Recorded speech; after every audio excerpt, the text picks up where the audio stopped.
नमस्कार दोस्तों, RBSC student में आप सभी का स्वागत है। और हम बायोलॉजी फर्स्ट ग्रेड का सिलेबस है वो डिस्कस कर चुके हैं। और हमने अपनी यूनिट है वो ग्रेजुएशन लेवल की एम्ब्रियोलॉजी जो हमारी 6 यूनिट है, इसको हमने स्टार्ट कर दिया है। इसका फर्स्ट पार्ट मैंने अपलोड कर दिया है और ये हमारा सेकेंड पार्ट रहेगा, जिसमें हम आज बात करेंगे एम्ब्रियोलॉजी के आगे के जो स्टेप हैं उसके बारे में। जो फर्स्ट वीडियो था हमने उसमें देखा था कि मतलब डेवलपमेंट एम्ब्रियोलॉजी, जिसमें एम्ब्रियो की डेवलपमेंट की स्टडी होती है और फादर ऑफ एम्ब्रियोलॉजी कौन है, मॉडर्न फादर एम्ब्रियोलॉजी कौन है, और कुछ थ्योरीज जो एम्ब्रियो की डेवलपमेंट से रिलेटेड थी वो हमने देखी थी। और आज हम यहाँ पर, और आप सभी बच्चों को पता होगा कि जो डेवलपमेंट होता है वो एक तो पोस्ट नेटल होता है और एक प्री नेटल होता है। क्या होता है?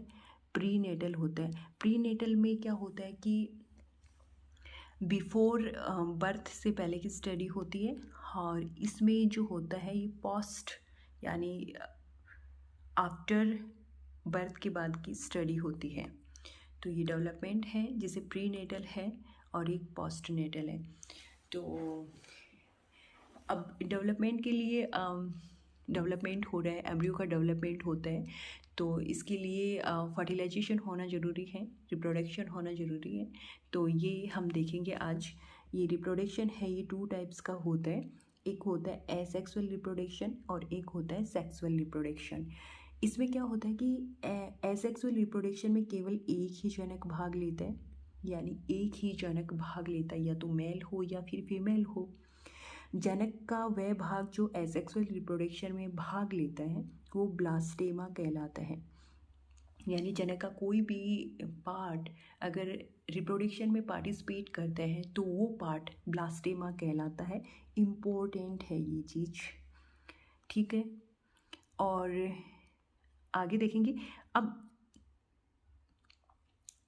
कि ये जो जनक का कोई भी पार्ट है जो एसेक्सुअल रिप्रोडक्शन में भाग लेता है फिर एम्ब्रियो का फॉर्मेशन करता है, तो ये जो प्रोसेस होती है वो ब्लास्टोजेनेसिस के थ्रू होती है। यानी ये जो प्रोसेस है वो ब्लास्टोजेनेसिस कहलाती है।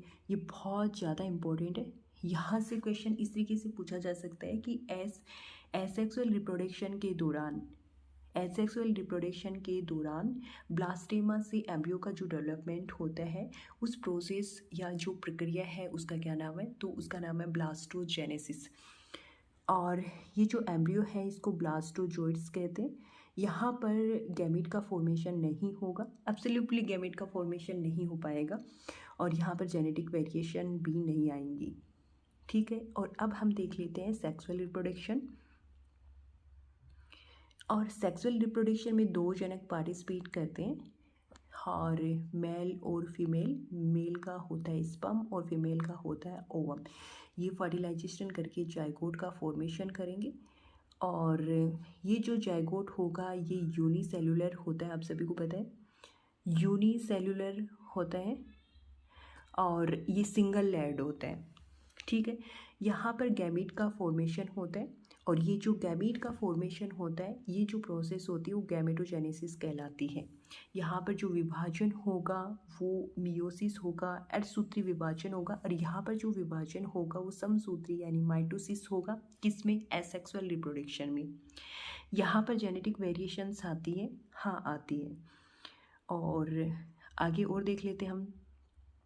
स्पर्म और ओवम इन दोनों का फर्टिलाइजेशन होगा तो जाइगोट बनेगा, जाइगोट से एम्ब्रियो बनेगा। ये यूनिसेलुलर सिंगल लेयर्ड होता है। कौन? जाइगोट।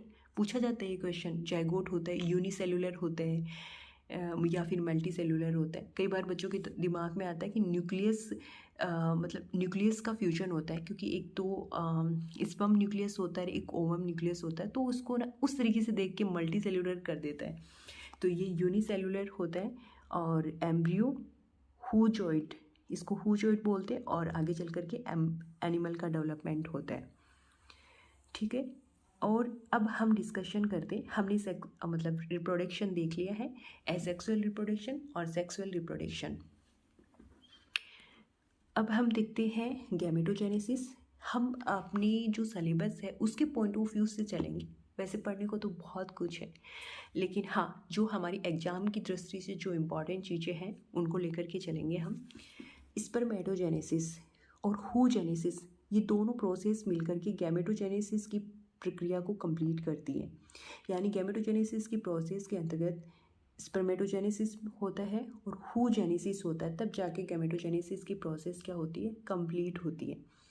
तो इस प्रोसेस को समझने के लिए सबसे पहले ये चीज़ हम, ये जो मैंने डायग्राम ड्रॉ करा है ये पढ़ लेते हैं अपन।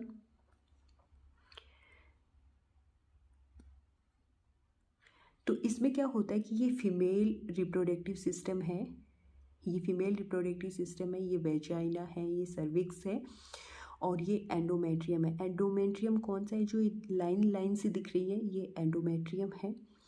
और ये फैलोपियन ट्यूब है और यहाँ पर ये एम्फुला है। और यहाँ पर ये जो फिम्ब्री होती है ना, अपने हाथ की जैसे पकड़ने के लिए चीज़ की, वैसे सी ये स्ट्रक्चर होती है। और यहाँ पर ये जो मैंने ग्रीन पेन से ड्रॉ कर रखा है, ये जैसे अपनी ओवरी है, ओवरी है और ओवरी से यहाँ से एग रिलीज होता है। ओवरी से जैसे ही एग रिलीज होता है, ये प्रोसेस ओवुलेशन कहलाती है। क्या कहलाती है, ओवुलेशन कहलाती है। बहुत इंपॉर्टेंट है, बहुत बार ये क्वेश्चन पूछा जाता है कि एग, ओवरी से जैसे ही एग रिलीज होता है तो ये प्रोसेस क्या कहलाती है, तो ओवुलेशन कहलाती है। हिंदी में अंडोत्सर्ग बोलते हैं ना, वो वाली प्रोसेस है। तो ये फर्स्ट प्रोसेस होगी, ठीक है। और इसके बाद में हम देखते हैं कि जैसे हमारे यहाँ पर ये जो गैमीट है, जैसे इस सॉरी ये जो न्यूक्लियस है, एग न्यूक्लियस और स्पर्म जो न्यूक्लियस हैं, ये यहाँ पर क्या होते हैं कि फ्यूज हो जाते हैं। यानी आगे चल कर के ये फ्यूज होंगे तब फर्टिलाइजेशन की प्रोसेस होगी। यहाँ पर ये एग न्यूक्लियस है जो 23, इसमें क्रोमोजोम है और ये स्पर्म न्यूक्लियस है, यहाँ पर इसमें 23 क्रोमोजोम्स हैं। आगे यहाँ पर फर्टिलाइजेशन होता है, फर्टिलाइजेशन होकर के ये जाइगोट बन जाता है। क्या बन जाता है, जाइगोट बन जाता है। यहाँ पर जो क्रोमोजोम्स की संख्या है वो क्या हो जाएगी, 46 हो जाएगी, क्योंकि 23 और 23 क्या हो जाती, प्लस हो जाएंगे और ये 46 हो जाएंगे। ये हमारा जाइगोट है। अब जाइगोट है तो दो प्रोसेस हो गई, एक तो ओवुलेशन हो गई, दूसरी हमारी फर्टिलाइजेशन हो गई। दूसरी हमारी कौन सी होगी, फर्टिलाइजेशन, ये हमारी दूसरी प्रोसेस है। और आगे हम देखते हैं कि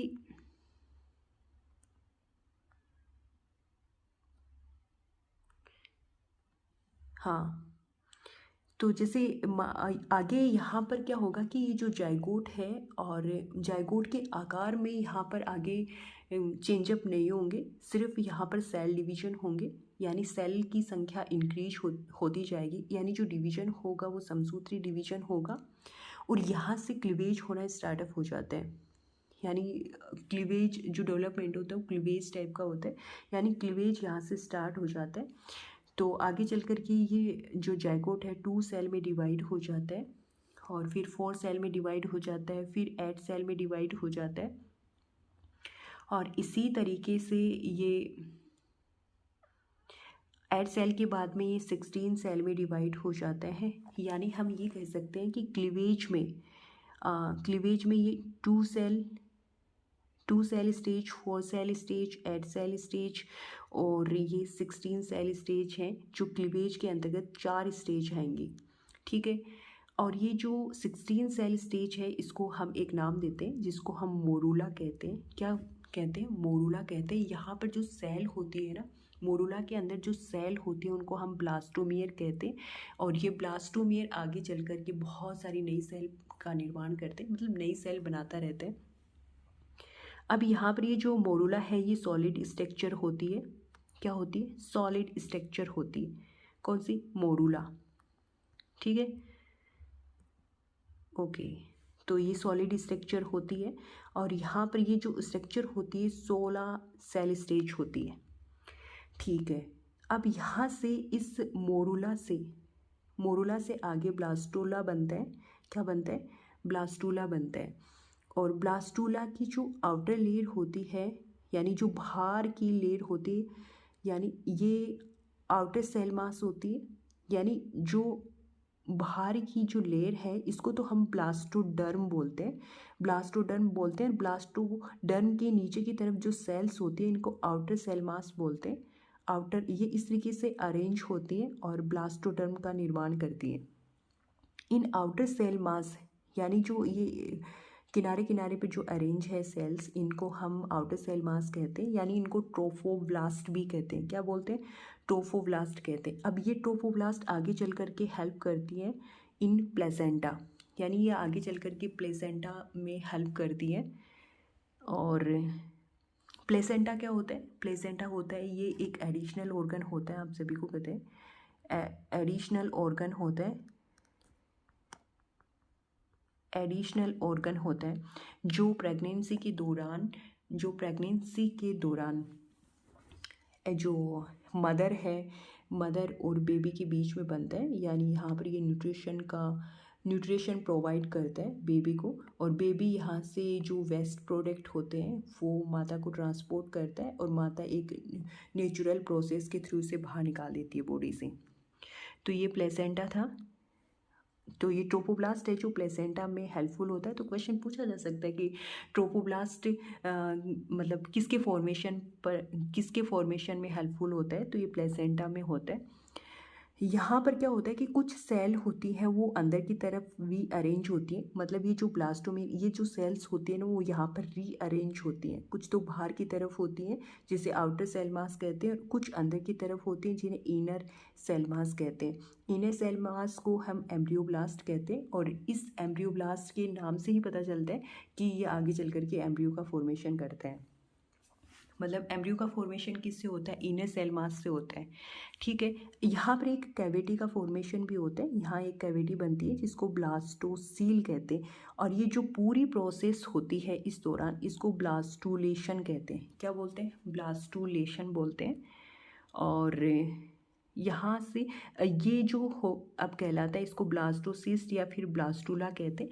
लेकिन जब हम एनिमल्स के संदर्भ में पढ़ते हैं तो ये ब्लास्टुला हो गया, और मेमल्स के संदर्भ में पढ़ते हैं तो इसको ब्लास्टोसिस्ट कहते हैं। क्या कहते हैं? ब्लास्टोसिस्ट कहते हैं।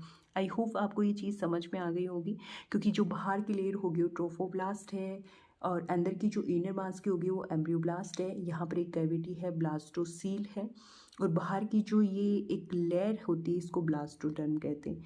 और मोरुला से ये जो प्रोसेस यानी ब्लास्टोसिस्ट या ब्लास्टुला बनता है इसको ब्लास्टुलेशन कहते हैं। सही समझ में आ गई हो गई। आगे हम ब्लास्टोसिस्ट के बाद में हम देखेंगे कि ब्लास्टोसिस्ट के बाद में यानी ब्लास्टुला के बाद में हमें पता है कि गैस्ट्रुला बनता है, और गैस्ट्रुला बनता है, और ये जो प्रोसेस होती है वो गैस्ट्रुलेशन प्रोसेस कहलाती है। यानी ये जो प्रोसेस है वो गैस्ट्रुलेशन कहलाती है। गैस्ट्रुलेशन के प्रोसेस में क्या होता है कि 3 जर्म लेयर का फॉर्मेशन होता है। इंपॉर्टेंट है, सिंपली डिफाइन करें तो कि गैस्ट्रुलेशन के प्रोसेस में 3 जर्म लेयर का फॉर्मेशन होता है, यानी 3 जर्म लेयर का बढ़ना ही गैस्ट्रुलेशन है। और यहाँ पर जैसे ये एम्ब्रियोनिक एक्टोडर्म हो गई, एम्ब्रियोनिक मीजोडर्म हो गई, और एम्ब्रियोनिक एंडोडर्म हो गई। 3 लेयर का फॉर्मेशन ही क्या है? गैस्ट्रुलेशन है। अब देखते हैं कि यहाँ से फॉर्मेटिक मूवमेंट या फिर मॉर्फोजेनेटिक मूवमेंट, यानी फॉर्मेटिव मूवमेंट और मॉर्फोजेनेटिक मूवमेंट इस मतलब इन मूवमेंट के बाद में ये स्ट्रक्चर बनती है। और इस स्ट्रक्चर में क्या है कि जो बाहर की जो लेयर है वो एपिब्लास्ट है, और अंदर की है वो हाइपोब्लास्ट है। एपिब्लास्ट और हाइपोब्लास्ट कहने का मतलब है कि जब लेयर बनती है तो पहले 2 ही लेयर का फॉर्मेशन होता है, मतलब 3 लेयर एक साथ नहीं बनती। जब बनती हैं तब 2 ही बनती हैं, एक एपिब्लास्ट होती है, एक हाइपोब्लास्ट होती है।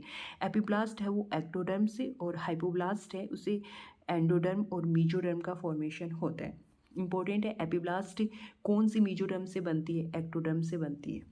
ऐसे क्वेश्चन आएगा। और यहाँ पर एक ये जो ब्लास्टोसील, यहाँ पर ये जो ब्लास्टोसील कैविटी थी ये यहाँ पर आर्केंट्रियन कैविटी में कन्वर्ट हो जाती है।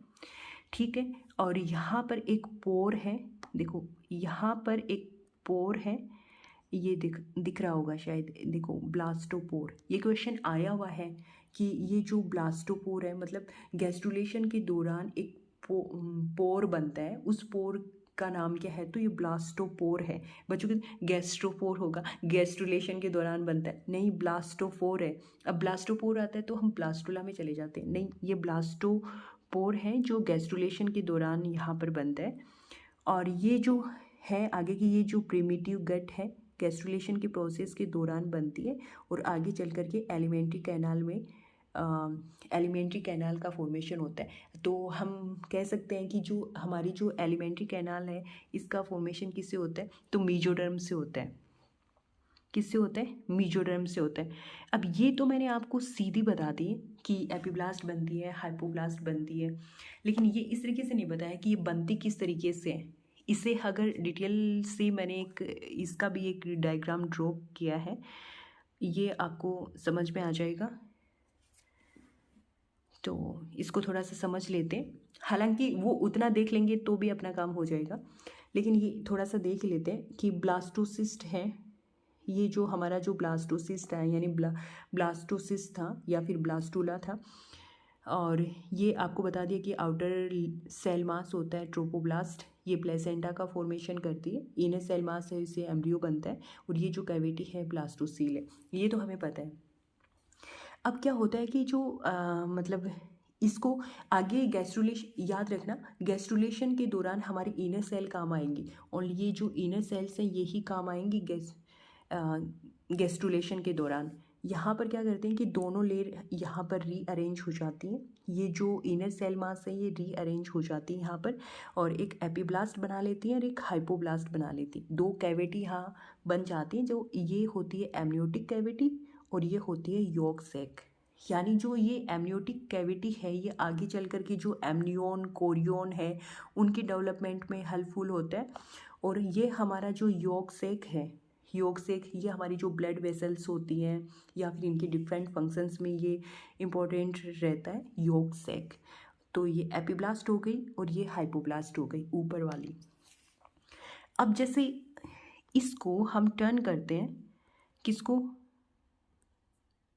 इसको जैसे हम इसको टर्न करते हैं, ये जो हमारा एम्ब्रियो है इसको हम जैसे ही टर्न करते हैं तो ये इस तरीके से, जैसे ये इस तरीके से पड़ा है, हम इसको ऐसे करते हैं तो हमें दो नोड दिखाई देते हैं, एक तो क्रीनियल नोड दिखाई देता है और एक कोडल एंड दिखाई देता है। जो क्रीनियल एंड है ये किसका करता है, माउथ का फॉर्मेशन करता है, और ये जो कोडल एंड है ये एनएस का फॉर्मेशन करते हैं।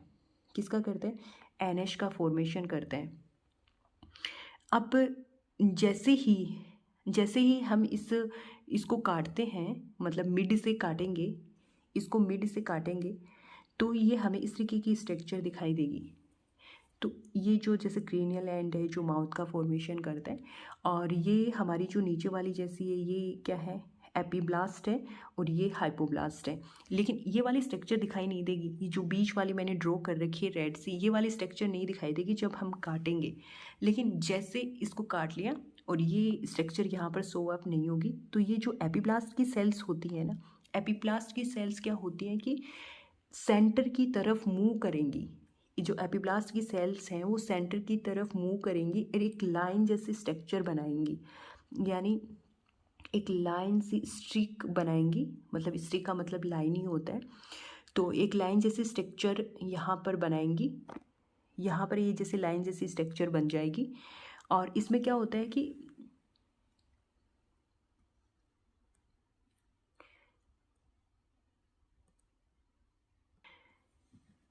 यहाँ पर मैंने बताया कि जो ये एपिब्लास्ट है इसकी सेल्स होती हैं जो मिड में रीअरेंज होना स्टार्टअप हो जाती है,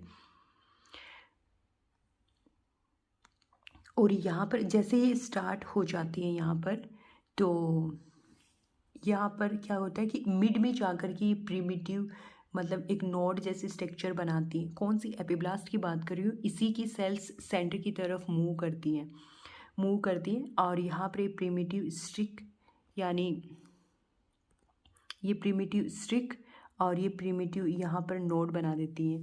तो इस तरीके से प्रिमिटिव नॉड और प्रिमिटिव स्ट्रिक का फॉर्मेशन हो जाता है।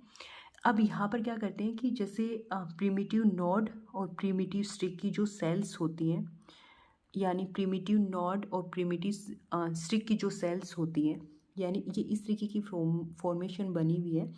यहाँ पर ये प्रिमिटिव नॉड है और ये प्रिमिटिव स्ट्रिक है।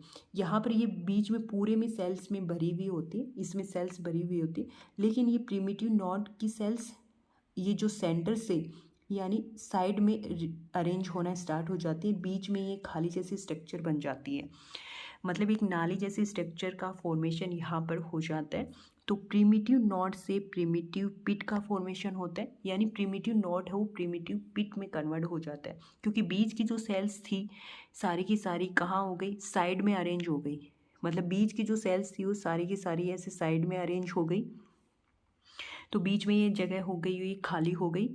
और इस तरीके से प्रिमिटिव पिट और प्रिमिटिव ग्रूव, ये प्रिमिटिव स्ट्रिक से प्रिमिटिव ग्रूव में कन्वर्ट हो गया, प्रिमिटिव नॉड है ये प्रिमिटिव पिट में कन्वर्ट हो गई। ठीक है, ओके।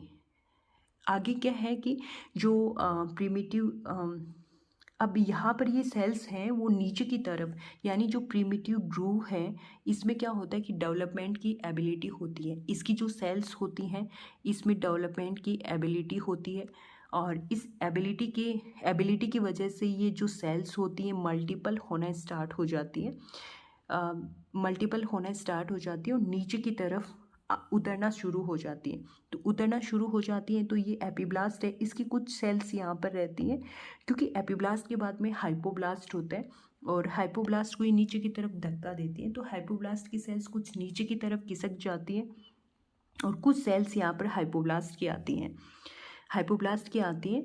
तो इस तरीके से यहाँ पर 3 जर्म लेयर का फॉर्मेशन हो जाता है।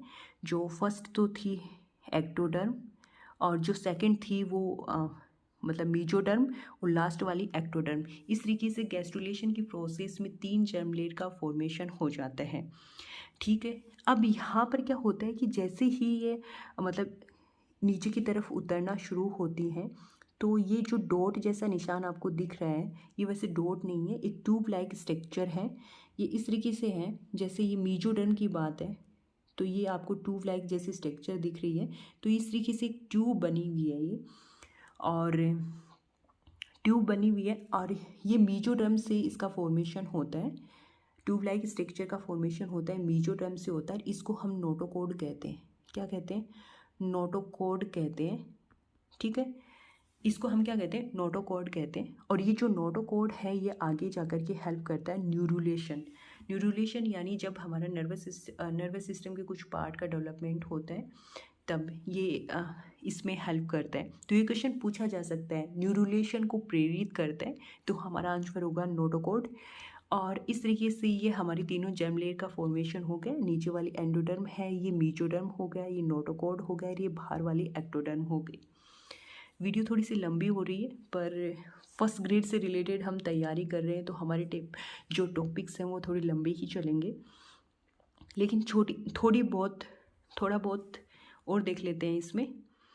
जैसे किसी जीव के जीवन का प्रारंभ एक कोशिकीय संरचना यानी जाइगोट से होता है। बिल्कुल, यानी जीव की जीवन का जो स्टार्टअप होता है वो आपको पता है कि एक कोशिकीय जाइगोट से होता है, ये यूनिसेलुलर होता है।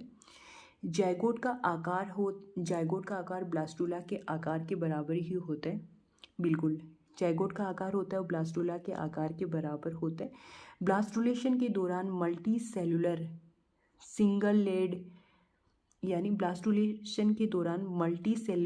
सिंगल लेड ब्लास्टुला का फॉर्मेशन होता है। यानी हमारा जाइगोट होता है ये तो यूनिसेलुलर होता है, सिंगल लेड होता है, लेकिन जो ब्लास्टुला होता है वो मल्टी सेलुलर होता है और सिंगल लेयर्ड होता है। ब्लास्टुला में छोटे छोटे कोशिकीय खंडों का निर्माण होता है जिन्हें ब्लास्टोमियर कहते हैं। बिल्कुल, ब्लास्टो के दौरान ये जैसे ब्लास्टोमियर हैं इस तरीके से रीअरेंज होते हैं, आपको पता ही है।